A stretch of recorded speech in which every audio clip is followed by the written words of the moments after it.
Hello, hi, ನಮಸ್ಕಾರ. Beef ದನದ ಮಾಂಸ ರೀ, ಗೊತ್ತಾ? ಬೀಫು ಏನಪ್ಪ ದನದ ಮಾಂಸದ ಬಗ್ಗೆ ಮಾತಾಡ್ತಿದ್ಯಾ? ನನ್ನ ದೇಶದಲ್ಲಿ ಅದನ್ನು ನಾವು ಗೋವನ್ನು ಪೂಜೆ ಮಾಡುತ್ತಿದ್ದೇವೆ. ಏನು ದನದ ಮಾಂಸ ಮಾತಾಡ್ತೀಯ? ಪೂಜೆ ಮಾಡ್ತೀವ್ರಿ ನಾವು ಗೋನ, ನನ್ನ ದೇವ್ರು ಕಂಡ್ರಿ. ಅದು ಯಾರು ಹೇಳೋದು? ಯಾರೊಬ್ಬ ಗೋ ಪ್ರೇಮಿ, ಅವನ ಹಿನ್ನೆಲೆ ಕೈ ಹಾಕಿ ಅವನೊಬ್ಬ RSS ಅವನ BJP ಆಗಿರ್ತಾನೆ. ಏನೋ ಅನುಮಾನ ಇದೆಯಾ? ಗೋ ಪ್ರೇಮಿಗಳ ಹಿಸ್ಟ್ರಿ ತಗೊಳ್ರಿ. ಅದ್ಯಾವುದೋ ಗೋ ಸಾಗಾಟ ಮಾಡುತ್ತಿದ್ದವರನ್ನು ತಡೆದು ಹಲ್ಲೆ ನಡೆಸಿದ, ಗೋ ಸಾಗಾಟ ನಡೆಸುತ್ತಿದ್ದ ಯಾವನನ್ನು ಹಲ್ಲೆ ಮಾಡಿ ಕೊಲೆ ಮಾಡಿದ. ಕೊಲೆ ಮಾಡಿದವರು ಯಾರು? ಸಾಗಾಟ ಮಾಡುತ್ತಿದ್ದದನ್ನು ತಡೆದದ್ದು ಯಾರು? ಯಾರು ಈ ಗೋ ರಕ್ಷಕರು? ಯಾರು ಈ ಗೋ ಪ್ರೇಮಿಗಳು ಅಂತ ಅವ್ರ ಹಿಸ್ಟ್ರಿ ತಗೊಳ್ಳಿ. ಇದರಲ್ಲಿ ಯಾವನಾದ್ರೂ ಒಬ್ಬ ಕಮ್ಯುನಿಸ್ಟೋ, ಕಾಂಗ್ರೆಸ್ಸೋ, ಜಾತ್ಯತೀತವಾದಿನೋ ಇದು ಬಿಟ್ರೆ ನಾನು ವಿಡಿಯೋ ಮಾಡಿ ನಿಲ್ಲಿಸ್ಬಿಡ್ತೀನಿ. ಇವರೆಲ್ಲ BJP, RSS, ಸಂಘ ಪರಿವಾರ, ಹಿಂದೂ ರಾಷ್ಟ್ರ, ಹಿಂದೂ ಪ್ರೇಮಿ, ಗೋ ಪ್ರೇಮಿ, ಈ ಥರದೇ ಆದಂಥ ಸಿದ್ಧಾಂತಗಳನ್ನು, ಈ ಥರದೇ ಆದಂಥ ಒಣವೈಖರಿಗಳನ್ನು ಇಟ್ಕೊಂಡೇ ಇರೋರೆಲ್ಲ.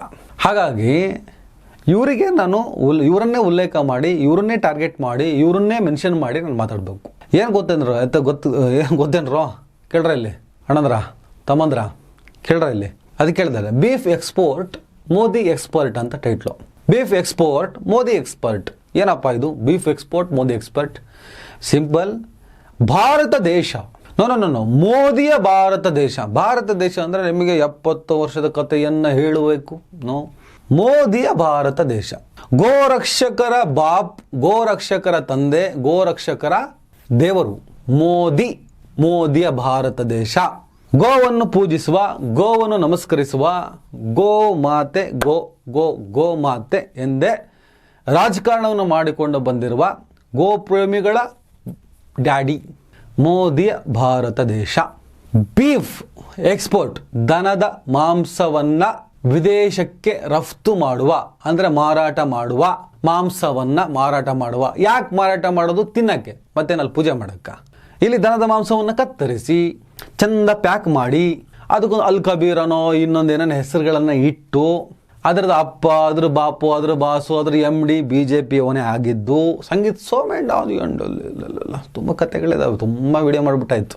ಮಾಂಸವನ್ನು ಚೆನ್ನಾಗಿ ಕತ್ತರಿಸಿ ಒಳ್ಳೆ ಪೀಸು, ಹಲವದಂಥ ಪೀಸು ಚಂದ ಪ್ಯಾಕ್ ಮಾಡಿ ವಿದೇಶಕ್ಕೆ ಮಾರಿ ಚಂದ ದುಡ್ಡು ಮಾಡಿಕೊಳ್ಳುವ ಜಗತ್ತಿನ ಅನೇಕ ರಾಷ್ಟ್ರಗಳ ಪೈಕಿ ಭಾರತ, ಮೋದಿಯ ಭಾರತ ದೇಶ. ಬೀಫ್ ಎಕ್ಸ್ಪೋರ್ಟ್ ಮೋದಿ ಎಕ್ಸ್ಪರ್ಟ್, ಮೋದಿಯ ಭಾರತ ದೇಶ ನಂಬರ್ 2 ಅಂದರೆ 2ನೇ ಸ್ಥಾನಕ್ಕೆ ಬಂದಿದೆ. Number 1 Brazil, number 2 India, number 3 ಎಲ್ಲ ಹೇಳ ಹಾಗೆ ನೋಡ್ತಾ ಬನ್ನಿ. ನಂಬರ್ 3 US, 4 ಆಸ್ಟ್ರೇಲಿಯಾ, ಆಮೇಲೆ ಅರ್ಜೆಂಟೈನಾ, ನೆಕ್ಸ್ಟ್ ನ್ಯೂಜಿಲೆಂಡ್, ಇದು ಯಾವ UC, Canada, UY, PY, others. Okay ಸ್ನೇಹಿತರೆ, ಅರ್ಥ ಅಂಡ ಅಪೂಜ್ಯ. ಅಯ್ಯೋ ತುಳು ಅಲ್ಲ, ಸ್ವಲ್ಪ ಮಂಗಳೂರು ಕೊಡೋರಿಗೆ ಬೇಗ ಮುಟ್ಲಿ ಅಂತೇಳಿ ನಮ್ಮೊಂದು ಅರ್ಧಂಬರ್ಧ ತುಳು, ಸ್ವಲ್ಪ ಮಂಗಳೂರವರಿಗೆ ತಲುಪಲಿ ಬೇಗ. ಅರ್ಥ ಹಾಕೊಂಡ? ಯಾಕಂದ್ರೆ ಆ ಕಡೆ ಸ್ವಲ್ಪ ಜಾಸ್ತಿ ಗೋ ಪ್ರೇಮ, ಆ ಪ್ರೇಮ, ಈ ಪ್ರೇಮ ಎಲ್ಲ ಜಾಸ್ತಿ ಇರೋರೆಲ್ಲ ಇದ್ದಾರೆ. ಸ್ನೇಹಿತರೆ, ಯಾಕಪ್ಪ ಮೋದಿಯ ಭಾರತದಲ್ಲಿ ಬೀಫ್ ದೇಶದ ಬಹಳ ದೊಡ್ಡ ಆದಾಯ ಆಗಬೇಕು? ಯಾಕೆ ಮನಮೋಹನ್ ಸಿಂಗ್ ಕಾಲದಲ್ಲಿ ನಂಬರ್ 4, ನಂಬರ್ 5 ಸ್ಥಾನದಲ್ಲಿದ್ದಂತಹ ದನದ ಮಾಂಸ ರಫ್ತು, ಬೀಫ್ ಎಕ್ಸ್ಪೋರ್ಟ್ ಮೋದಿಯ ಕಾಲದಲ್ಲಿ ನಂಬರ್ 2 ಆಯಿತು ಅಂದರೆ ಅರ್ಥ ಏನು ಅಂದರೆ ಸಿಂಗ್ ಕಾಲದಲ್ಲಿ ಅಥವಾ ದೇವೇಗೌಡರ ಕಾಲದಲ್ಲಿ, ಇಲ್ಲಿ ನರಸಿಂಹರಾವ್ ಕಾಲದಲ್ಲಿ, ರಾಜೀವ್ ಗಾಂಧಿ ಕಾಲದಲ್ಲಿ, ಇಂದಿರಾ ಗಾಂಧಿ ಕಾಲದಲ್ಲಿ, ಇವರೆಲ್ಲರ ಕಾಲಕ್ಕಿಂತ ಮೋದಿಯ ಕಾಲದಲ್ಲಿ ಅತಿ ಹೆಚ್ಚು ದನದ ಮಾಂಸ ರಫ್ತಾಗ್ತಾ ಇದೆ, ಅತಿ ಹೆಚ್ಚು ಬೀಫ್ ಎಕ್ಸ್ಪೋರ್ಟ್ ಆಗ್ತಾ ಇದೆ. ಅದೇ ನಮಗೀಗ ಪ್ರಶ್ನೆ ಇರೋದು.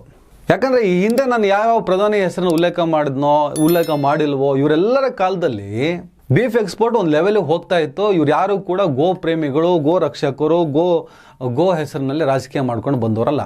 ಆದರೆ ಮೋದಿ ಆ್ಯಂಡ್ ಗ್ಯಾಂಗ್ ಗೋ ದೇವರು ಅಂತ ಹೇಳ್ಕೊಂಡು ಅದೇ ಗೋವನ್ನು ಕಡ್ದು ನನ್ನ ದೇಶದೊಳಗಡೆ ಬೀಫ್ ತಿಂದ ತಕ್ಷಣ ಅವನು ಹೊಡಿ, ಬಡಿ, ಕಡಿ, ಜಡಿ ನನ್ನ ದೇಶದೊಳಗಡೆ ಅವನು ತಡಿ, ಅವನು ಹಲ್ಲೆ ಮಾಡು, ಅವನ ಮೇಲೆ ಕೇಸ್ ಹಾಕು, ಅವ್ನಿಗೆ ಇನ್ನೊಂದು ಮಾಡು, ಅದು ಮಾಡು, ಇದು ಮಾಡು ಅಂತ ಹೇಳ್ಬಿಟ್ಟು 108 ರೂಲ್ಸ್ ಹೇಳಿ ನನ್ನ ದೇಶದ ಬಾರ್ಡರ್ ಒಳಗಡೆ ಗೋವನ್ನು ದೇವರು ಮಾಡಿ, ನನ್ನ ದೇಶದ ಜನರ ಒಳಗಡೆ ಅದನ್ನು ಪೂಜೆ ಮಾಡುವಂತೆ ಮಾಡಿ, ಯಾರಿಗೆ? ಗೋ ಪ್ರೇಮಿಗಳಿಗೆ, ತಿನ್ನೋರಿಗೆ ಒಂದು ಅತಿ ಕಡಿಮೆ ದರದಲ್ಲಿ ಸಿಗುವಂತಹ ಆ ಮಾಂಸವನ್ನು ತಿನ್ನದಂತೆ ಕಡಿವಾಣ ಹಾಕಿ ಇಲ್ಲಿ ರಾಜಕೀಯವನ್ನು ಮಾಡಿ, ಅಲ್ಲಿ ಯಾರೋ ಬೀಫ್ ಕಡ್ದ ಅಂತ ಹೇಳ್ಬಿಟ್ಟು ಅವನಿಗೆ ಹೊಡೆದು ಬಡ್ದು ಅಲ್ಲೊಂದಿಷ್ಟು ಜಾಸ್ತಿ ಓಟ್ ಪಡ್ಕೊಂಡು ಇಲ್ಲಿ ಒಳಗಡೆ ರಾಜಕೀಯ ಮಾಡಿ ಅಲ್ಲೆಲ್ಲೋ ಕಸಾಯಿಖಾನೆಯಲ್ಲಿ ಅಧಿಕೃತವಾದ ಸರ್ಕಾರಿ ಕಸಾಯಿಖಾನೆಯಲ್ಲಿ ಚೆಂದ ಕಟ್ ಮಾಡಿ ಹಲವಾರು ಥರ ಪೀಸ್ ಮಾಡಿ ವಿದೇಶಕ್ಕೆ ಮಾರಿ ದುಡ್ಡು ಚೆನ್ನಾಗಿ ಮಾಡ್ತಾ ಇರೋದ್ರಲ್ಲಿ ಈ ದೇಶದ ಹಿಂದಿನ ಎಲ್ಲ ಪ್ರಧಾನಿ ಮಂತ್ರಿಗಳನ್ನು ನರೇಂದ್ರ ಮೋದಿಯವರು ಮೀರಿಸಿದ್ದಾರೆ. ಇದೇ ಮ್ಯಾಟ್ರು.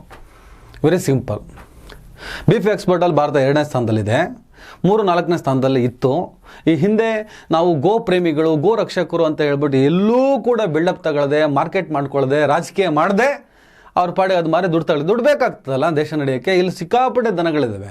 ಪ್ರಾಕ್ಟಿಕಲ್ ಮಾತಾಡಬೇಕು ಅಂದರೆ ಸಂಪೂರ್ಣವಾಗಿ ಬೀಫ್ ಎಕ್ಸ್ಪೋರ್ಟಿಂದ ಹಿಡಿದು ಇಲ್ಲಿ ತಿನ್ನೋದನ್ನು ನಿಲ್ಲಿಸಿಬಿಟ್ರೆ ಬೀಡಾಡಿ ದನಗಳೆಲ್ಲ ಇದು ರೋಡಲ್ಲಿ ಇರ್ತವೆ. ರೈತ ಆಮೇಲೆ ಭಾಳ ಸಂಕಷ್ಟಿರ್ತಾನೆ. ಅವನು ಒಂದು ಲೆವೆಲ್ವರೆಗೂ ಉಳಿಮೆ ಮಾಡುತ್ತಾನೆ. ಅದಾದ ಮೇಲೆ ಬಡಕಲ ಹಸುವನ್ನು ಅಥವಾ ಇನ್ನೊಂದನ್ನು ಮಾರುತ್ತಾನೆ ಆತ. ಅದು ರೈತನ ಬವಣೆ ಬದುಕು ಗೊತ್ತಿರೋರಿಗೆ ಮಾತ್ರ ಗೊತ್ತಿದೆ ಅದು. ನೀವು ಸ್ವಂತ ತಾಯಿಯನ್ನು ವಯಸ್ಸಾದವರೆಂದು ನೀವು ಕಡಿಯುತ್ತೀರಾ ಅಂತ ಹೇಳಿಬಿಟ್ಟು ತಾಯಿ, ತಂದೆ, ಅಣ್ಣ, ತಮ್ಮ, ತಂಗಿ, ಹೆಂಡತಿ, ಪ್ರೇಯಸಿ ಅಂತೆಲ್ಲ ಮಾತಾಡೋಲ್ಲ ಇರ್ತಾರೆ. ಇವರಿಗೆ ವ್ಯಾಪಾರ ಮಾಡುವ ವಸ್ತು ಯಾವುದು, ಸಂಬಂಧಗಳು ಏನು, ಇದರ ಬಗ್ಗೆ ಏನೋ ಗೊತ್ತಿಲ್ಲ. ಸುಮ್ಮನೆ ಏನೋ ಸಮರ್ಥನೆ ಮಾಡ್ಕೋಬೇಕು. ನಾವು ಗೋವನ್ನು ತಾಯಿ ಅಂತೇವೆ, ನೀವು ಹಾವನ್ನು ದೇವ್ರು ಅಂತೀರಿ, ಚೈನಾದವರು ಹಾವನ್ನು ಕಬಾಬ್ ಅಂತಾರೆ. ನೀವು ಏನು ಬೇಕಾದ್ರೆ ಅನ್ಕೋಬೋದು. ನನ್ನ ದೇಶದೊಳಗಡೆ ನೀವು ಗೋ ದೇವ್ರು ಅಂತೀರಾ, ಅವ್ರು ಯಾರೋ ಬಡವ ಅದನ್ನು ಆಹಾರ ಅಂದ್ಕೊಂಡು ತಿಂತಾನೆ. ತಿನ್ನೋರಿಗೂ ನನ್ನ ಸಂವಿಧಾನ ಅವಕಾಶ ಕೊಟ್ಟಿದೆ, ಪೂಜಿಸೋರಿಗೂ ನನ್ನ ಸಂವಿಧಾನ ಅವಕಾಶ ಕೊಟ್ಟಿದೆ, ಯಾರಿಗೂ ತಡೆದಿಲ್ಲ. ನೀವು ಒಂದಿಷ್ಟು ಮೆಜಾರಿಟಿ ಅನುಸಾರ ರಾಜಕಾರಣದಲ್ಲಿ ನಿಮ್ಮ ರಾಜ್ಯಗಳಲ್ಲಿ ಕೆಲವರು ನಾವು ಅದನ್ನು ಸಂಪೂರ್ಣವಾಗಿ ನಿಷೇಧ ಮಾಡಿದ್ದೇವೆ, ಗೋ ಕಟ್ಟು ಮಾಡೋದನ್ನು, ಮಾಂಸವನ್ನು ತಿನ್ನೋದನ್ನು ಅಂತ ಹೇಳ್ತಾರೆ. ಆದರೆ ಇವರೆಲ್ಲರ ಅಪ್ಪ ಒಬ್ಬ ಇರ್ತಾನಲ್ಲ, ಅವನು ವಿದೇಶಕ್ಕೆ ಚೆನ್ನಾಗಿ ಮಾರಿ ಒಳ್ಳೆ ದುಡ್ಡು ಮಾಡ್ತಾ ಇದ್ದಾನೆ. ಇದು ಯಾರಪ್ಪ ತಡೆಯೋದು? ಇದಕ್ಕೆ ಯಾರಪ್ಪ ಕಡಿವಾಣ ಹಾಕೋದು? ಜನರು ಇಲ್ಲಿ ದೇಶದ ಒಳಗಡೆ ಜನರನ್ನು ಯಾಮಾರಿಸೋದು, ವಿದೇಶಕ್ಕೆ ಒಳ್ಳೆ ಮಾರಿ ಒಳ್ಳೆ ದುಡ್ಡು ಮಾಡಿ. ಒಳ್ಳೆ ದುಡ್ಡಿದೆ ಆ್ಯಕ್ಚುಲಿ. ಪ್ರಾಕ್ಟಿಕಲ್ ತಗೊಳ್ಳಿ, ಲಕ್ಷಾಂತರ ಕೋಟಿ ಆದಾಯ ಇದೆ ಇದರಿಂದ. ನಿಲ್ಲಿಸ್ಬೋದಲ್ಲ? ದನದ ಮಾಂಸವನ್ನು ಮಾರಿ ನಾವು ದುಡ್ಡು ಮಾಡಿಕೊಳ್ಳುವಂಥ ಅವಶ್ಯಕತೆ ನಮಗಿಲ್ಲ. ದನದ ಮಾಂಸವನ್ನು ಮಾರಿ ಬರುವ ದುಡ್ಡು ಅದು ನಮ್ಮ ರಾಷ್ಟ್ರೀಯತೆಗೆ, ನಮ್ಮ ಹಿಂದುತ್ವಕ್ಕೆ, ನಮ್ಮ ಅಸ್ತಿತ್ವಕ್ಕೆ, ನಮ್ಮ ಉದ್ದೇಶಕ್ಕೆ, ನಮ್ಮ ಸಿದ್ಧಾಂತಕ್ಕೆ ಅತ್ಯಂತ ಅಪಾಯಕಾರಿಯಾಗಿದ್ದು ಇದನ್ನು ನಾವು ಯಾವುದೇ ಕಾರಣಕ್ಕೂ ಒಪ್ಪಲ್ಲ.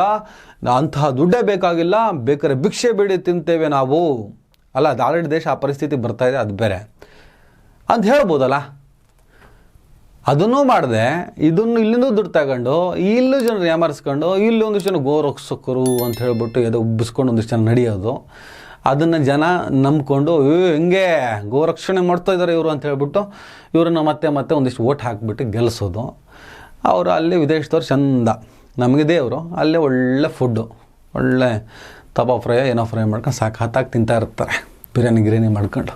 ಈ ಪ್ರಾಕ್ಟಿಕಲ್ ಅರ್ಥ ಮಾಡಿಕೊಳ್ಳಿ, ಬೇರೆ ಏನೋ ಕೇಳ್ತಾ ಇಲ್ಲ. ನಿಮ್ಮ ಫೀಲಿಂಗ್ಸನ್ನು ಹರ್ಟ್ ಮಾಡಬೇಕು ಅಥವಾ ಇವ್ರು ನಿನಗೆ ಮಾಡ್ತಿರೋ ಮೋಸವನ್ನು ಹೇಳಬೇಕು ಅನ್ನೋದಕ್ಕಿಂತ ಹೆಚ್ಚಾಗಿ ಒಂದಿಷ್ಟು ಕಾಮನ್ ಸೆನ್ಸನ್ನು ರೂಢಿ ಮಾಡ್ಕೊಳ್ಳಿ.